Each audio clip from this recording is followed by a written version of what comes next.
Tak seorang pun berani bertanya lantang, mengapa mencium batu boleh, tapi membakar kemenyan haram? Karena pertanyaan semacam itu segera dicurigai sebagai bentuk pembangkangan. Dan agama, dalam versi dominan hari ini, tidak menyukai orang-orang yang bertanya terlalu banyak, apalagi mempertanyakan yang berkaitan tentang Arab. Tapi justru dari pertanyaan-pertanyaan ganjil itulah, kebenaran seringkali muncul, menyelinap dalam celah-celah yang selama ini dibungkam oleh jargon tauhid dan stempel syirik. Sebab kebenaran tidak selalu datang dari yang bersorban, kadang ia lahir dari yang disalahkan, dituduh, dan dibungkam.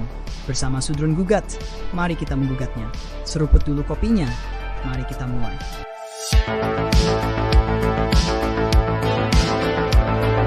Sebelum Islam datang dengan risalah yang kita kenal hari ini, batu itu sudah lebih dulu berada di sana, di sudut Ka'bah yang sekarang disebut rukun. Ia bukan benda asing yang tiba-tiba disucikan oleh wahyu, melainkan bagian dari memori panjang masyarakat Arab pra-Islam.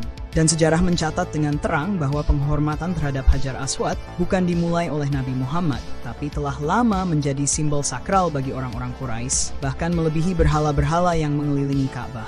Riwayat pembangunan ulang Ka'bah oleh penduduk Mekkah memperlihatkan betapa luar biasanya posisi batu ini.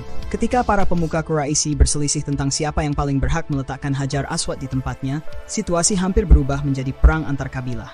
Anehnya, tidak ada satupun sumber sejarah yang menyebutkan perselisihan serupa terkait berhala mana yang lebih dulu dikembalikan ke dalam Ka'bah. Batu ini rupanya telah menempati takhta simbolik yang jauh lebih tinggi dibandingkan patung-patung yang konon menjadi perantara para dewa. Wellhausen, seorang orientalis ternama, menyebut bahwa kesucian Ka'bah sendiri tidak berasal dari berhala-berhala di dalamnya, melainkan dari batu ini. Ia adalah pusat gravitasi spiritual orang-orang jahiliyah. Tanpanya, Ka'bah hanyalah bangunan kosong. Batu itulah yang menyulap bangunan itu menjadi rumah Tuhan, atau setidaknya rumah dari sesuatu yang lebih besar dari manusia. Ada yang menduga ia adalah meteorit, pecahan dari langit yang jatuh ke bumi. Ada pula yang meyakini bahwa ia adalah peninggalan dari peradaban pemujaan purba, mungkin sisa dari dewa batu yang disembah sebelum nama Allah dikenal. Beberapa orientalis bahkan menyatakan bahwa Ka'bah awalnya tidak lebih dari bingkai tempat diletakkannya batu hitam itu. Benda itulah objek utama pengkultusan.